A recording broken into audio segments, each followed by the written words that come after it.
एक का कचरा दूसरे का सोना कैसे बन सकता है, आज आपको ये खबर बता देगी। लेकिन उससे पहले आप ये जान लीजिए कि ये खबर भारत के लिए भी सीख है, क्योंकि आज जो स्थिति ईरान की आन पड़ी है ना, कल को ये भारत पर भी आ सकती है। इसीलिए भारत को इसे टालना होगा, क्योंकि हमारी वायुसेना की स्थिति भी कुछ ठीक नहीं लग रही।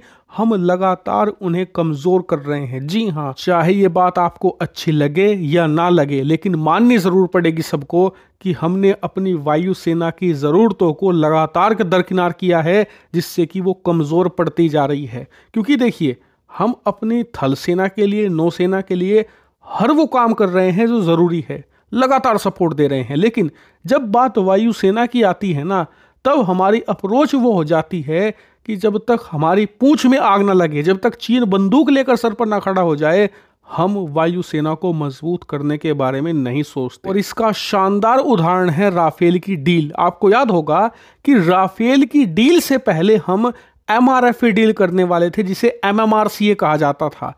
और उस डील के तहत हम 114 लड़ाकू विमान वायुसेना को देने वाले थे, लेकिन उस डील को हम टालते रहे। 2008 में होनी थी वो डील, लेकिन 16 तक नहीं हो पाई। लेकिन जब 16 में चीन हमारे सर पर बंदूक लेकर खड़ा हो गया, डोकलाम में घुस आया, तब जाकर हमारी पूंछ में आग लगी, हमारा दिमाग खुला।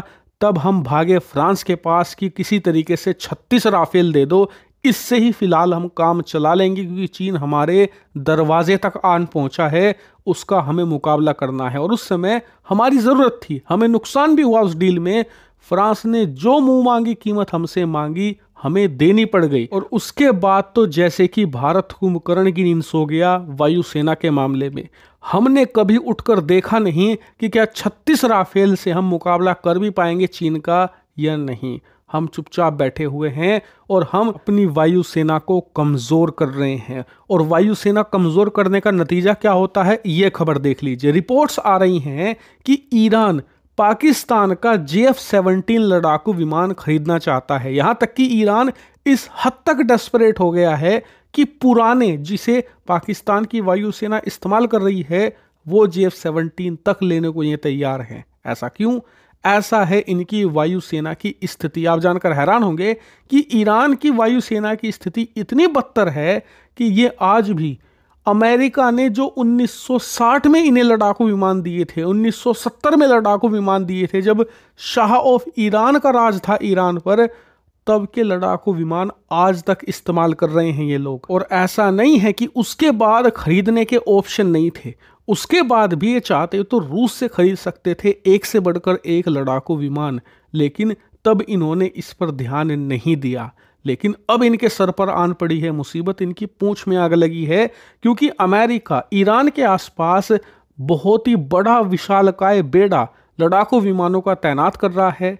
इजराइल भी नए स्टेल्थ लड़ाकू विमान खरीद रहा है और अपनी वायुसेना का आकार बढ़ा रहा है। ऐसा इसलिए क्योंकि ये बात निश्चित मानी जा रही है कि डोनाल्ड ट्रंप के कार्यकाल में ईरान पर हमला होगा ही होगा।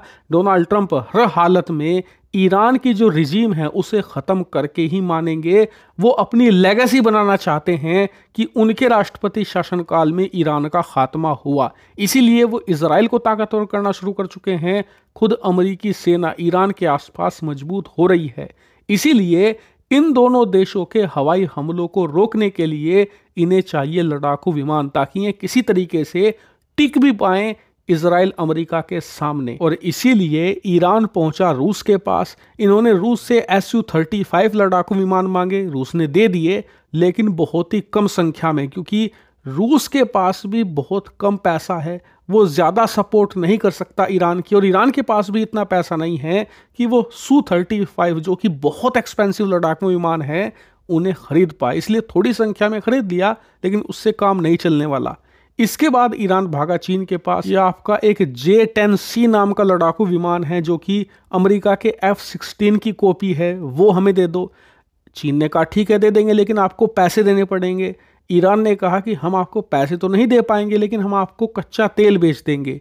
ईरान की ये डील चीन के साथ नहीं हुई, तो अब तक हार कर ईरान पहुंचा है पाकिस्तान के पास कि आपके पास JF-17 है, जो कबाड़ा है, लेकिन हमारा काम चल जाएगा किसी तरीके से।